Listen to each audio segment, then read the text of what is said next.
بسم اللہ الرحمن الرحیم۔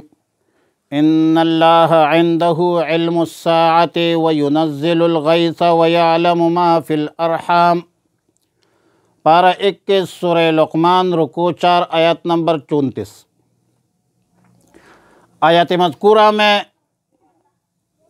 5 چیزوں کا ذکر ہے جس کا علم اللہ کے ساتھ مخصوص ہے، اور آیت مذکورہ میں ایک خاص اہتمام کے ساتھ ان 5 چیزوں کا ذکر مقصود ہے۔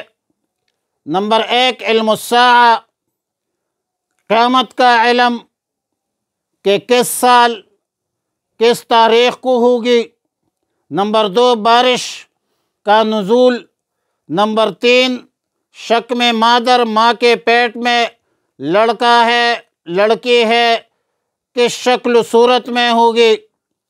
نمبر 4، کوئی شخص یہ نہیں جانتا کہ کل کیا کمائے گا، خیر حاصل کرے گا، شر حاصل کرے گا۔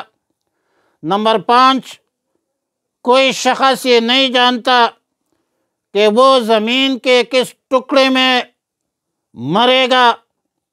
پہلے 3 چیزوں کے حوالے سے ضمناً اور آخر 2 چیزوں کے حوالے سے صراحتاً معلوم ہوتا ہے کہ ان چیزوں کا دار و مدار اور ان چیزوں کے علم کا دار و مدار اور انحصار علمی الہی پر ہے۔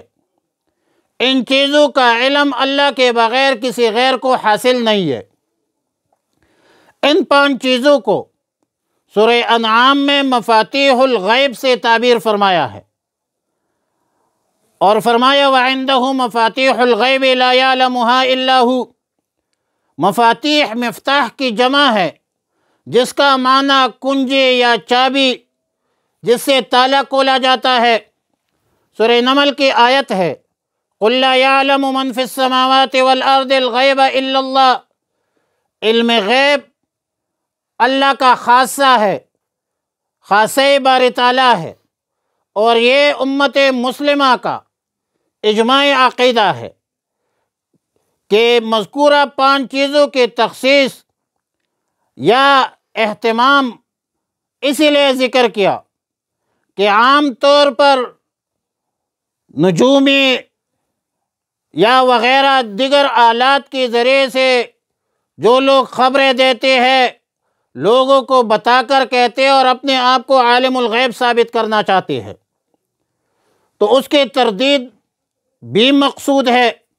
بعض روایات میں ہے کہ ایک شخص نے رسول اللہ صلی اللہ علیہ وسلم سے ان 5 چیزوں کے متعلق دریافت فرمایا، تو اس پر آیات کریمہ نازل ہوئی اور ان 5 چیزوں کا علم اللہ کے ساتھ مخصوص ہونا بیان فرمایا۔ قذا فی روح المعانی حدیث شریف میں ابن عمر رضی اللہ تعالیٰ عنہ، عبداللہ ابن مسعود رضی اللہ تعالیٰ عنہما کی سے روایت ہے کہ اوتیت مفاتیح کل شیء الا الخمس۔ اس میں لفظ اوتیتو کے لفظ سے خود واضح ہوتا ہے کہ ان 5 چیزوں کے علاوہ جن مغیبات کا علم رسول اللہ صلی اللہ علیہ وسلم کو عطا کیا گیا، وہ اللہ کے طرف سے بطور وحی عطا کیا گیا تھا، اس لیے وہ عالم الغیب کی تعریف میں شامل اور متناول نہیں ہے، جس کے اساس پر آپ کہہ سکے کہ وہ عالم الغیب ہے۔ انباء الغیب کی خبریں کہہ سکتے ہیں، انباء الغیب کہہ سکتے ہیں، لیکن عالم الغیب نہیں کہہ سکتے۔ ذالک من انباء الغیب نوحیہ الیک، یہ اس پر شاہد ہے۔ آیت مذکورہ کے حوالے سے اکثر و بیشتر اوقات سوال کیا جاتا ہے کہ جدید آلات کے ذریعے ما فی الارحام، نزول المطر تو معلوم ہو جاتی ہے، پھر بھی اللہ تعالیٰ کے ساتھ، اللہ کے ساتھ اختصاص کیسے درست ہوگی؟ جواب یہ ہے کہ دراصل حقیقت میں علم اس کو کہا جاتا ہے جو سبب کے وساطت سے نہ ہو، بلا واسطہ خود بخود ہو۔ آلات تو فن ہے، واسطہ ہے، اس کو تو فن کہا جاتا ہے۔ پرندہ ایک بہترین گھونسلہ بناتی ہے، بہترین انجینئرنگ کرتی ہے، تو کیا پرندہ انجینئر ہے؟ یہ تو فن ہے، علم نہیں ہے۔ اسباب طبعیہ سے جو چیز حاصل ہوتی ہے وہ علم غیب نہیں ہوتی، وہ انباء الغیب ہوتی ہے جو جزوی طور پر ہوتی ہے، کلی طور پر نہیں ہوتی۔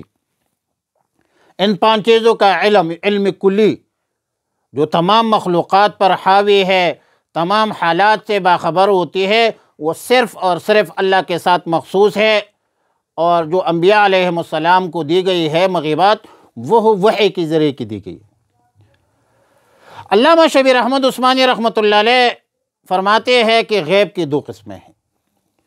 ایک احکام غیبیہ جسے احکام شرائع کہا جاتا ہے، اللہ کی ذات و صفات میں کا علم، اس کو علم العقائد کہتے ہیں۔ دوسری قسم اکوانی غیبیہ ہے، یعنی دنیا میں پیش آنے والے واقعات کا علم۔ پہلا علم اللہ تعالیٰ نے انبیاء علیہ السلام کو عطا کیا، فَلَا يُظْهِرْ عَلَى غَيْبِهِ إِلَّا مَنِ ارْتَضَىٰ مِن رَسُولِ اللہ۔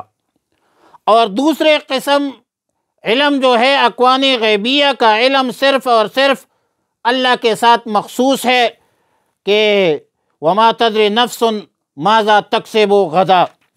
فرمایا ان اللہ، بے شک اللہ رب العالمین، عندہ اسی کے پاس ہے، علم الساعت قیامت کا علم، وَيُنَزِّلُ الْغَيْثَ اور وہ نازل کرتا ہے بارش، وَيَعْلَمُ اور خوب جانتا ہے، مَا فِي الْأَرْحَامِ جو کچھ مادہ کے پیٹوں میں ہے، شکم مادر میں، وَمَا تَدْرِي اور کوئی نہیں جانتا، نفس کوئی نہ، ماذا تکسب غدا کہ کل وہ کیا کرے گا، وَمَا تَدْرِي اور کوئی نہیں جانتا، نفس کوئی نفس، بِأَيِّ أَرْضٍ تَمُوتُ کہ کس زمین پر وہ مرے گا۔ ان اللہ، بے شک اللہ رب العالمین، علیم خبردار ہے، علیم علم والا ہے، خبیر خبردار ہے۔ وصلی اللہ علی النبی الامی الکریم وعلی آلہ وصحبہ اجمعین۔